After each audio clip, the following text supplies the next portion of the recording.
So, hello to all. My name is Vishal. I am from Short Film Boys. Today, I'm doing a collaboration with Bhargava Mohan in this car channel because even I have shown equal interest towards cars, and I also liked cars because I have I have a little passion towards cars. Bhargava has invited me to make a car award video. So, let's start the car awards for 2023. At that price. So let's go on to the next award. So the next award goes to the premium hatchback of the year, and it goes to Toyota Glanza. So Toyota Glanza is Toyota's one of the more frequent car that Toyota has released because I've seen one car in our school. So Toyota Glanza has got the best hatchback for the year because it's great for the price, has some good room, and also has good mileage in the car. So the next award. So the next award goes to the entry-level SUV of the year, which goes to the Citroen C3. So the C3 is nothing but a jacked up C5, though losing on most of the essentials, like it misses some basic features, but it is an extremely value for money car. And with the turbo petrol engine, it is a big performance as well, doing a 0 to 100 under 10 seconds. So the next car goes to the affordable EV of the year, which goes to Tata Tiago EV. So Tata Tiago has done its homework and has produced a great EV because after the Nexon is more in the pricier range.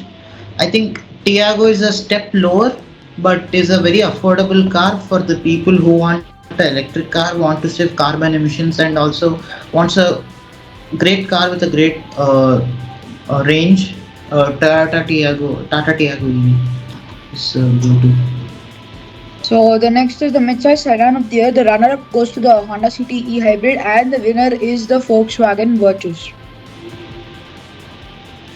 So the Honda City e-hybrid, as we know, the Honda City is a very familiar name, and it's been one of the best-selling products for Honda in India. The e-hybrid adds a little more features like ADAS. Then you got an electronic handbrake with auto hold and a rear disc brakes.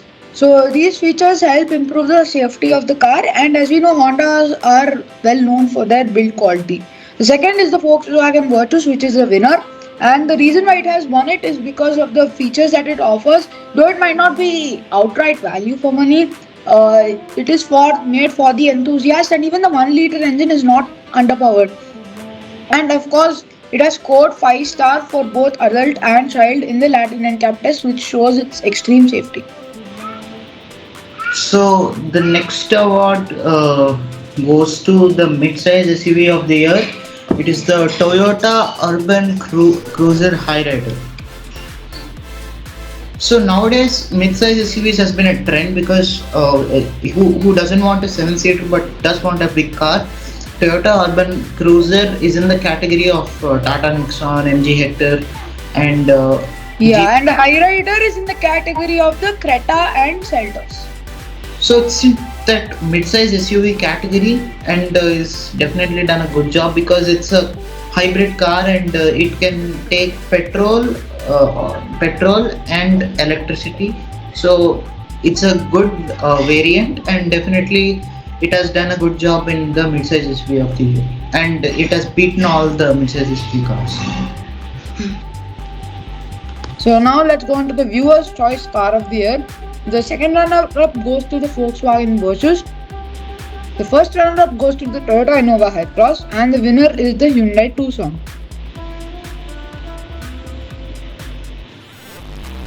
So the Volkswagen Virtus, as I told you, it is packed with features. It might not be the most feature-rich in its segment, but again, it's decently loaded with features. It's got good performance and it's got good build quality. The Innova Hycross, I think so, it lifts the perception of Innova being a diesel and selling in large numbers. Now Toyota have decided to bring a hybrid version. Essentially, as Vishal told, in the Hyryder, it gets a petrol and an electric motor, which give you the mileage like a diesel and it's very smooth. And Toyota have loaded it to the gills with features. Now the winner being the Hyundai Tucson, it's because most people have shown interest in the features that it provides you. The panoramic sunroof, which is very large, and the ADAS features. It is loaded to the gills with tech, and it's a really good car in terms of features. Okay. So the next car goes to the compact SUV of the year. It's the Maruti Suzuki Brezza. So Maruti Suzuki Brezza has been a car all over the years. It has been developing its interior, its mileage, range, Features. features. So I think compact SUV of the year, Maruti Suzuki Brezza has defeated all the cars because it's a great price range, and yeah, it got a lot of colorways also from the old. So let's go to the update of the year, which is the Renault Kiger. I think so. Renault have done this homework really well by adding a couple of useful features like wireless charging, because they've already provided it with wireless Apple CarPlay and Android Auto. Then wireless charging just becomes a boon because you don't need to carry ports in order to install CarPlay or Android Auto. The second thing is cruise control. Now, when you're going on a highway, the Kiger is only available with the petrol, and petrol prices are skyrocketing. And especially when you're going with a turbo petrol engine, you require cruise control because that helps you maintain a certain speed and also promotes better mileage. Okay. So the next car goes for the facelift of the year. Second runner-up Toyota Camry, first runner-up Citroen C5, and winner is BMW X3. So I'll talk about each of the cars. Toyota Camry is a good car, though it has been mostly launched in parts of America. The Indian people could not receive the Toyota Camry as well as Hmm. the response in US. And though it's a good car, it got good interior. It's almost equivalent to a BMW, but Three you know series. it's almost equivalent to a 3 series, though the price is a little over, because Toyota always keeps their prices in a way that people can afford. Though Toyota Camry is a expensive car, the production value is very less, though it has got a good name, so it got the second And round. it has a lot of features which even a couple of luxury cars do not offer. Yes. So the first runner-up goes to Citroen C5 Aircross. Actually, I Citroen. remember last year the C5 Aircross was our premium SUV of the year. It had Yeah. beat the Jeep Compass and the VW Tiguan. Yes. But that was the normal Citroen C5 because it's the facelift. So facelift definitely is packed with a lot of features, and so in that way, Citroen C5 Aircross is just one step away from winning the facelift of the year. Though it's a good car, the concept of the three seats are still unique and prominent. So it's a first runner. Though the winner is the BMW X3 facelift, though BMW has made so many pricey cars, you get the value for the money. BMW Hmm. X3 has done its work as best as it could and has taken the win today. BMW X3 has a good interior, it has a good range, it has a big touch screen, to be honest, With wireless Apple CarPlay. wireless Android, Apple CarPlay. So you can see that there is more features and it has taken the win today. So, So you say it's bang for the buck. yes. Okay, so let's go to the affordable seven-seater of the year, which is none other than the Kia Carens. So initially, when the Kia Carens was launched in 2022 January, or sorry, in February, it was priced between 8.99 lakh rupees to 17.49 lakh rupees for the top spec diesel auto. The Carens has been extremely value for money, and the base variant is providing you with six airbags. Then you also get electronic stability control, hill start assist, and hill descent control, which are important safety features. You get tire pressure monitoring system. So Kia has mainly ensured that the base variant is also loaded with safety features in order to keep the passenger safe. And even now, the base variant of the Carens with the naturally aspirated engine is under rupees 10 lakhs. So that is why it has won the affordable seven-seater of the year. Yes. So the next award goes to the best 4WD award, and it goes to the Mahindra Scorpio N. So Mahindra Scorpio is a comparatively, very old car. It was since 2000, 2002. 2002. So Mahindra's Mahindra had made updates regularly. I Mahindra think made so. India updates was in this supposed to. car. So when Mahindra is doing something, it's definitely going big since it changed its logo. All the car production value from the Mahindra XUV 700 has been successful, and so Mahindra Scorpio N has also equal prominence to the 700, and so therefore I think it won the 4WD award for the year. So next, let's go to the best all-wheel drive award of the year, which is the Maruti Suzuki Grand Vitara all-wheel drive. So the Maruti Suzuki Grand Vitara is nothing but a rebadged, or the it's a rebadged Toyota Hyryder, or it's vice versa. The Grand Vitara has a lot of features even from the base variant. The all-wheel drive system comes with the manual transmission in the Alpha variant itself, but it gets you goodies like drive modes like snow, mud, and sand, and it also gets you hill descent control, which essentially prevents you from reducing the speed, from increasing the speed when going downhill.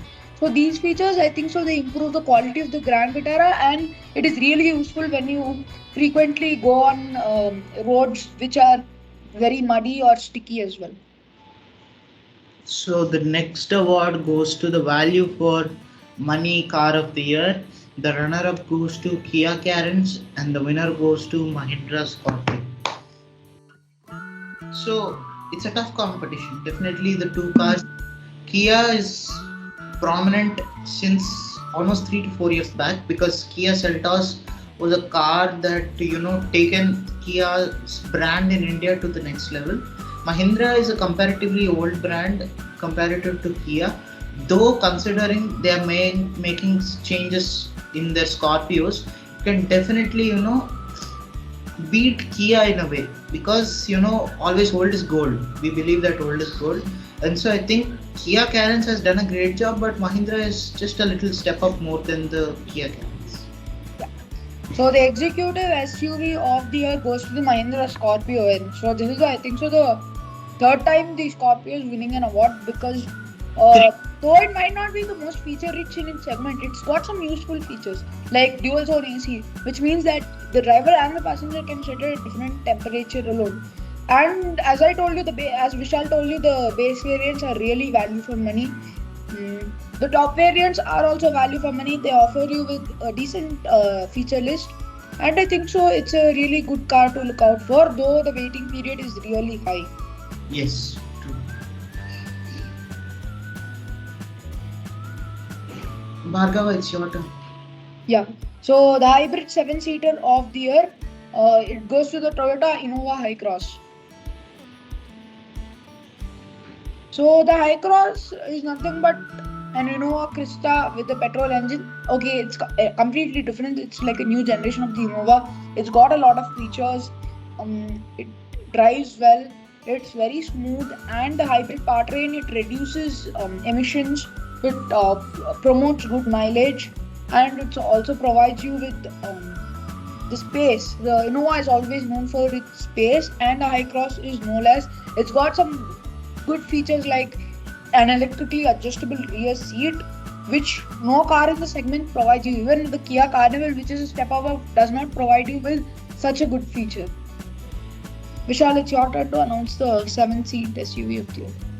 So the best seven-seater SUV for the year goes to Jeep Meridian. So Jeep has been a brand, it's you that has been prominent since the Compass. The Compass, the old Compass was a bad car, but they stepped it up with the new Compass facelift. So Jeep, But I think so. The Compass was a volume player for Jeep in India because earlier that failed to make an impact with the Grand Cherokee and the Wrangler. exactly. Though Jeep Grand Cherokee and is a Wrangler. name that we hear in India as prominent as the different countries, especially in US. Grand Cherokee is a very prominent car, but Compass is not. So it's like a vice versa. Though Jeep Meridian is a car that is having great production value. It Yeah, has done. I think so. It's much better than the Fortuner. The feature list that it offers is really superb, and It is You know, leagues ahead of its competition, like even when you take into consideration the Fortuner and the Gloucester. so in technical wise also you get a great touch Yeah. screen, you get a good heads up display. So if you are looking for a great, big sized car with all the features, or if you're a tech geek, I think Jeep Meridian is the way to go. So the design of the year, the runner-up goes to the Mahindra Scorpio N, and the winner goes to the Hyundai Tucson. So the Scorpio N, as I told you, it's really bold on design. Mahindra have really shown an evolution in terms of their design on launching the XUV 700, and that was the main reason which made it our car of the year in 2022. The Scorpio N has its own distinct look from its segment, and that appeal really attracts the customers in order to flock into the showrooms and buy one of these. The winner, of course, is the Hyundai Tucson, and Hyundai has always been known for making radical designs, and the Tucson is no less. It is just so stunning to look at, and I think so Exactly. you can't go wrong with it. It's a more radical car, Yeah, mostly politicians it can yeah. take use of this. Mhm. So our CNG car of the year goes to the Tata Tiago CNG. And the first winner is Skoda Kushaq No, Ambition. that is for the variant of the year. Okay, so the CNG car of the year goes to Tata Tiago. CNG. CNG cars are now something that we do not hear, because mostly the trend now is at least what I know is petrol, diesel, and electric cars. So Mhm. CNG is another good car to reduce the number of fossil fuels in a way, because CNG cars are also good, and Tata Tiago has so many variants in a way, because EVs. And even the CNG also, with the CNG they're offering you more kit, like even if the gas leaks, it prevents the like extra leakage of the gas inside the car. So that is also a really essential feature when you are buying a CNG car. Yeah, so Tata Tiago has taken all safety measures in place and has done a great job in for the Tata Tiago scenes. Yeah. So let's go on to the variant of the year. The second runner-up goes to the Tata Tiago slash Ticor XT and XT CNG. The runner-up for the first one is the Skoda Kushaq Ambition Classic, and the winner is the Kia Sonet X-Line. So as Vishal discussed before, the Tiago and Tigor XT CNG are loaded with features, and they are offered in in many variants. So that is what really raised the bar of these two cars with the CNG technology in the country. The Skoda Kushaq, as we know, it is one of the volume players for Skoda in India, and they have been doing really well with the car. Maybe not as much as what Hyundai have been doing with the Creta and Kia have been doing with the Seltos, but it has played a major role in keeping the sales of Skoda vehicles stable. And the Ambition Classic is also loaded with features, and it's more feature loaded compared to the Hyundai Creta EX and the Kia Seltos HTK. So over there, I think so it is a strong proposition for the money that your winner is the Kia Sonet X-Line, and as we know, Kia Seltos had also been launched in an X-Line avatar, and that had won. I think so that had won the runner-up for our last year's variant of the year, and the Sonet has won it this time because of its distinct styling, the paint, and the orange detailing that just uplifts the appeal of the car. Yes. So the next So award next is the electric variant, midsize SUV of the year. That variant of the year is already done. Next is the electric midsize SUV of the year. electric midsize SUV of the year. I'm sorry. Electric midsize SUV of the year goes to Tata Nexon EV Max. So what was the main reason? Main reason of the EV Max winning over the facelifted ZS EV? So ZS EV is a good car. In MG, I think compared to the Hectors and Gloucesters that is have produced comparatively in sector wise, I think you know Tata Nexon EV is much of a more bigger car, because we can consider Tata, I mean MG ZS EV as a hatchback. more like But because the yeah, reason why I that's think so most customers didn't prefer the ZSEV is because of its price. I think so it's very close more to like the Hector. exactly. If you want an EV and but it's having good space, I think Tata Nexon EV Max is a good go. Because the features also you get in the car is one step more than the ZSEV is what Yes, it the is. ZSEV gets more features compared to the Nexon, but the features that you get in the Nexon or EV Max are more useful, like ventilated seats, which are very useful on a hot day, which the Yes. ZSEV does not get. So yeah, so it definitely is one step, but no offense to MG series. So the technology of the year, the runner-up is the video rear view monitor in the Range Rover autobiography, which was just recently launched in 2022. And the winner is the ADAS features that are available on the Hyundai Tucson, the Honda City EHEV, and the Toyota Innova Hi-Cross. So video rear view monitor was a feature that was present in the I-Pace, and in the Range Rover autobiography, it plays a really important role because it just gives you the view of the rear without looking into the touchscreen for the rear parking camera, and it's a very clear one, so it can be really helpful. The ADAS features, though, might not be really useful in India, but people just prefer it because when there are lane markings on the road, or when there's a car in front of you, it helps you improve the safety of the vehicle. For example, adaptive cruise control.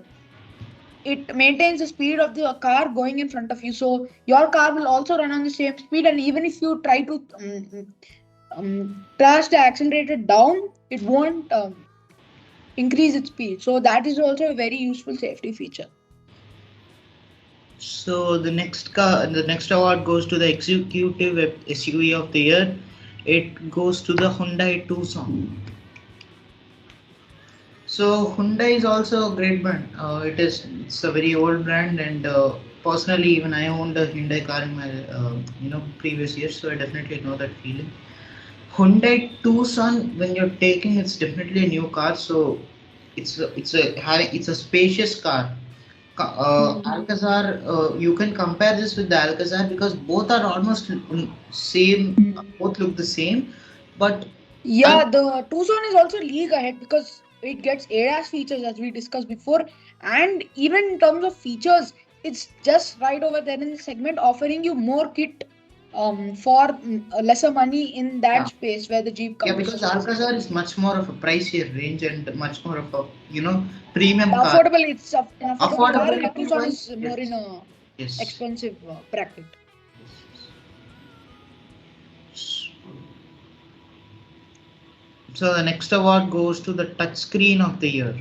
The second runner-up goes to Mercedes-Benz 12 S-Class point. Maybach C-Class with the 12-point-inch touchscreen, and the first runner-up goes to the Kia and the Hyundai cars with the 10.25-inch touchscreen, and the winner goes to the Mercedes EQS 53 AMG slash EQS 580 with the 56-inch touchscreen.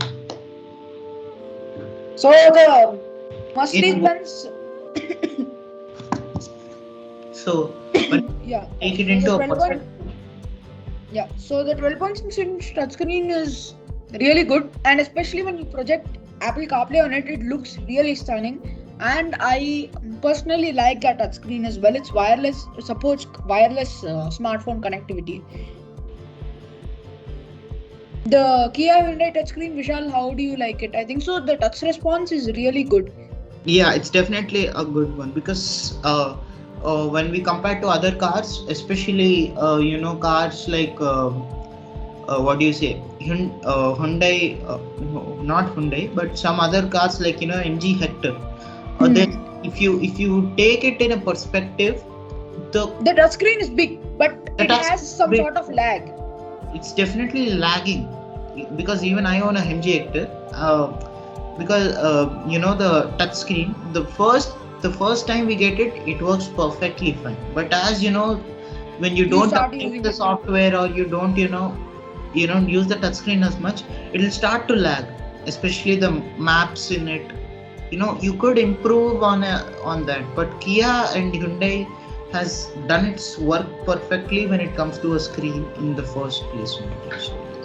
So the winner is the EQS with the 56-inch touchscreen. I think so. It's a really big touchscreen, but it has all the basic things that you want. But finding the menu or finding anything in the touchscreen is a bit of a task because you don't know where it is located. So it's a task that you need to get used to in order to find which menu is located where.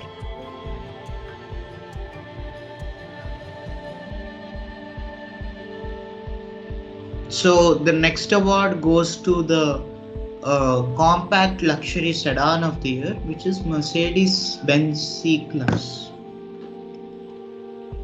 So Mercedes-Benz is definitely a premium car, as we've been hearing Mercedes all these days. C-Class, when we take to particular, it's definitely a great sedan after the S-Class. S-Class is a great car.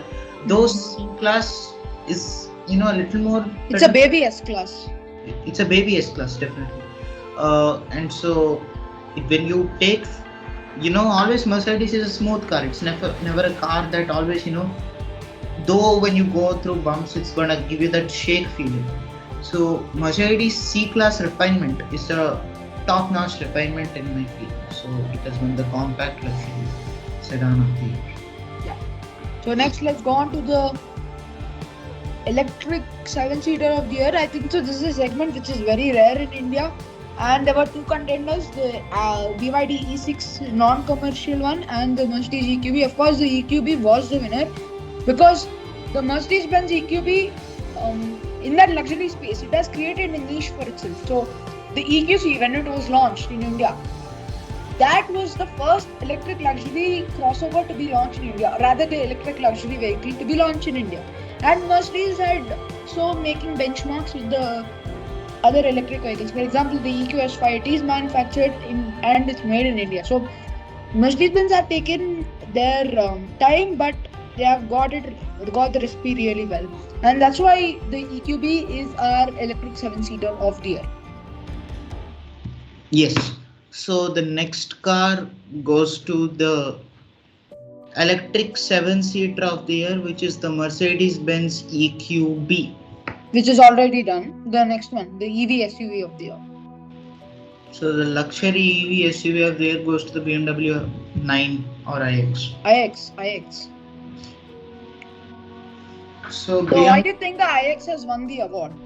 So iX is it's an SUV, and so it's very spacious.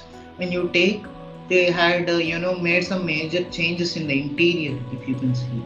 The seat. And the best thing is that BMW have used the garbage, like waste material, in order to make the interior by showing that it's really eco-friendly.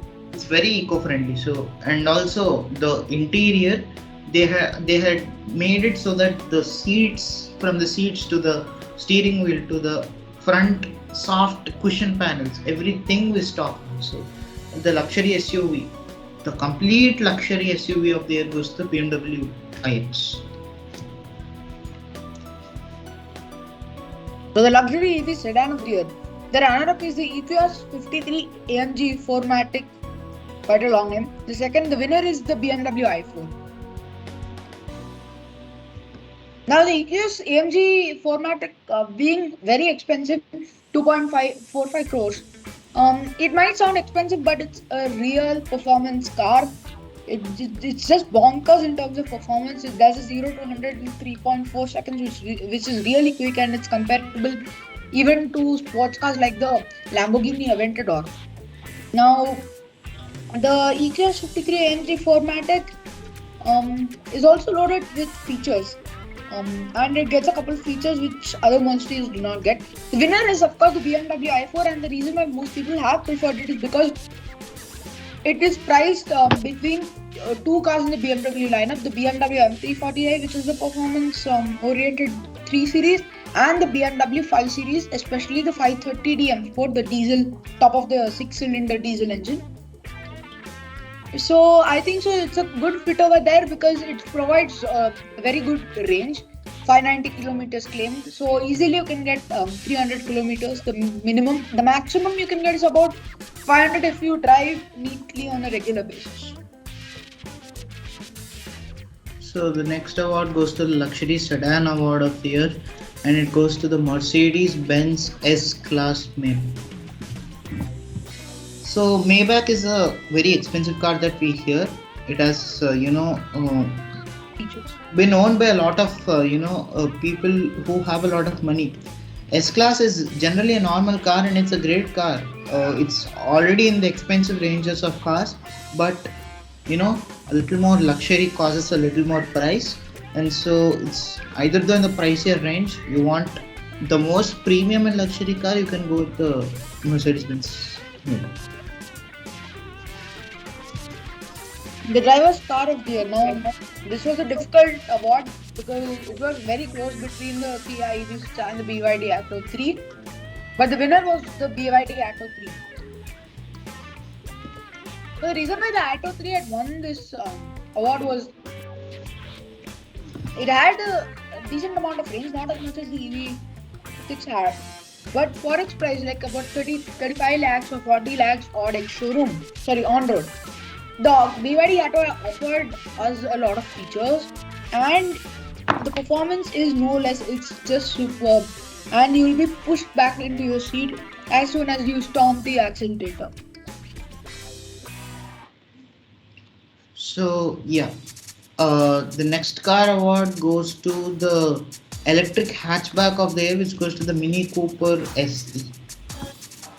So Mini Cooper is a small car, though it's for car geeks especially. A lot of people who are car geeks really like a Mini Cooper SE. Though it's a small car, it's definitely a great car. In a hatchback segment, yes, and in an electric hatchback segment, it is also a winner. But the only flaw in this car is that the space, because it's a single doored car. I mean, there are also double door Mini Cooper SEs. This is a single door car, so it's definitely difficult for the passenger to get in the back seat, which is one big flaw.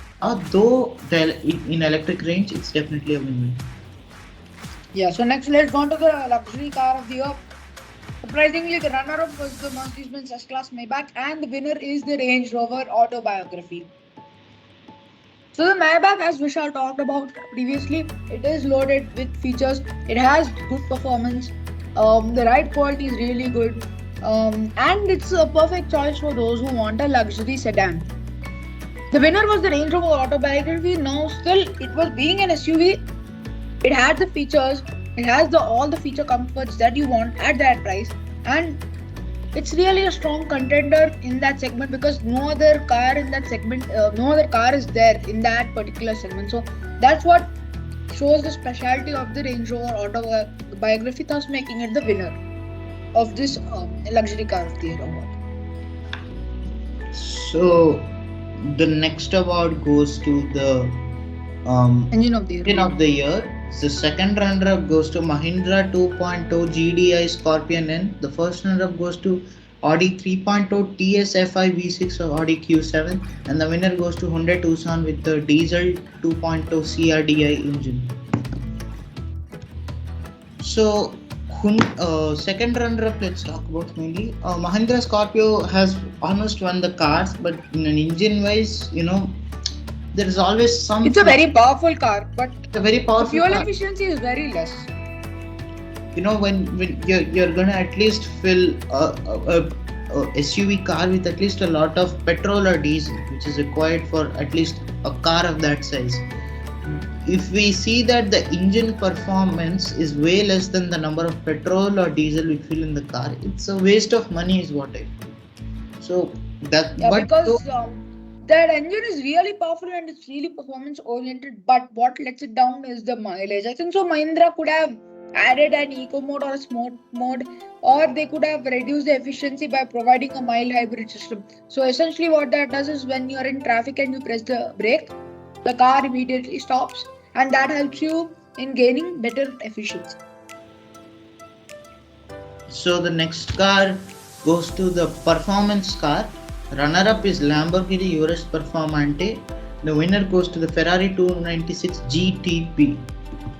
So the Lamborghini Urus Performante is a car which is an SUV, but it claims to be one of the fastest SUVs. Earlier, it was the fastest SUV in the world, but then the Aston Martin DBX 707 came and took that place with the more powerful engine. But still, the Lamborghini Urus Performante felt was felt more practical by the voters because it offered the better sense of space, and it offered the better sense of features, and the interior was much better. So So the the next, Ferrari 296 GTB, I think so. That is a true sports car, and it's just very fast on the racetrack. You're gonna have a lot of fun. So so, next goes to the green car of the year. The second runner-up, it's a tie between two cars, the BMW iX and the Mercedes-Benz EQS 580. The first runner-up goes to the Tata Nexon EV Max, and the winner goes to the Kia EV6. Now Vishal is going to take over and he's going to tell why has each of these cars won these awards. so the second runner-up is BMW iX, which, as we already discussed about, it's a great car. Mercedes-Benz EQS 580, 580. 580. Both are, you know, are in a tie segment because both are equally, having the great features and both are having the same range. So both are a tiebreaker. Though taking in a competition of, a non-luxury car maker such as Tata to BMW and Mercedes is definitely, it's a tough competition because BMW and Mercedes are premium car makers. Though Tata has taken the first runner-up, which is really amazing, but BMW and Mercedes has also done its homework and take this third place in the green car. Second place, Tata Nexon. Tata Nexon, we have already discussed. It's a great price range. It is a good car, though comparative to the Kia EV6, it's definitely a less range car.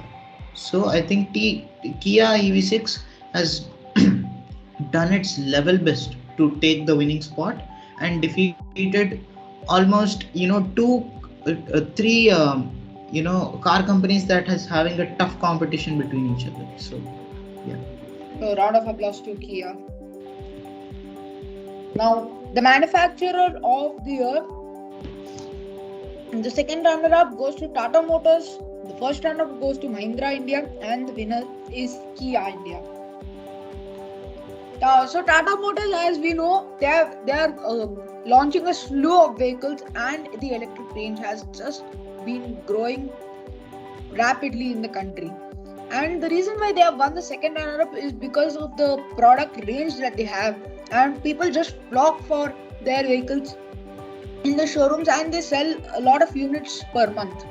The Mahindra have of course been doing well with new products like XUV 700 and Scorpio, but they have also been taking up the EV segment with their XUV 400, which was just recently launched like in January 2023. And the prices are really competitive, close to the Nexon EV Max. Now the winner is Kia India because they have grabbed two of the awards in the Indian Car of the Year sector, which is known as ICOTY, and the Carens has bagged the ICOTY Car of the Year, and the EV6 had bagged the ICOTY EV of the Year. So Kia had done their work on their behalf, and I think so these excellent products have really done their level best at the ICOTY sector. So before we go ahead with the Car of the Year, there's one more award to announce by Vishal, which is the Lifestyle Car of the Year. So yeah, so this is a special award because we wanted to keep a surprise of the main car that we wanted to show the car award. So the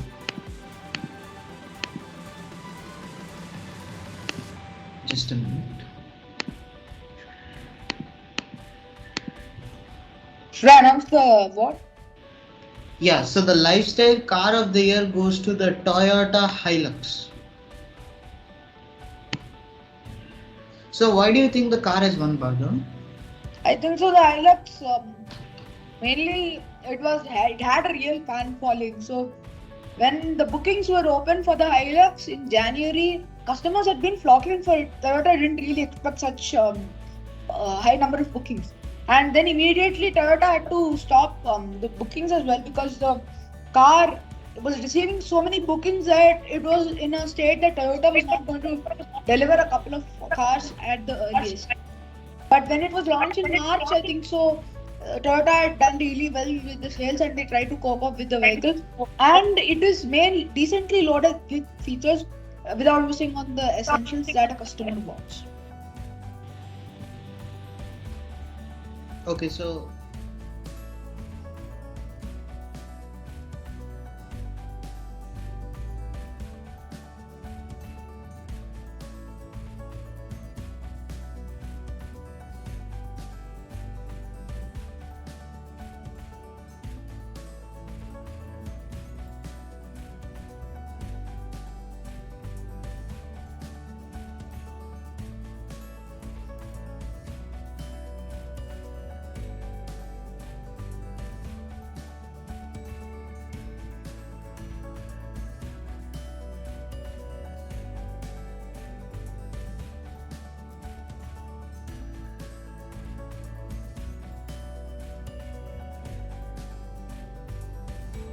okay, so now it's time for the moment, Car of the the year. car of the year. So So I'm going to announce the awards. The second runner-up goes to the Skoda Slavia. The first runner-up goes to the Hyundai Tucson, and the winner is the Volkswagen Virtus. So Vishal, why did the Volkswagen Virtus win the car of the year? so I've been waiting for this moment. Volkswagen. I had a lot of memories with my Volkswagen Polo GT. Though it was a small car that we gave, Volkswagen has, having this tough competition. It's one of the main car competitors. It has been dealing with many car competitors. It has been making cars of all types, Jettas, Volkswagen Jettas, Polos, Ventos, Passats, Vento, Tiguans. uh, Tiguan's, Tigans, all these cars, were successful cars. Though they wanted to make one sedan that takes over all the sedans, and so Virtus has done its work in a way that it has taken over all the cars. So it's definitely a great feeling that the Virtus won, and Congratulations to BMW. congratulations to the Volkswagen Virtus that won, and we wish it good luck for its future cars. You can talk about the numbers. So that's all we have for you in this award ceremony. We hope you liked it. If you did, please like and share this video. Yeah, and don't forget to subscribe to the channel and press the bell icon. And we will be coming up with videos like this very soon. So bye guys, take care.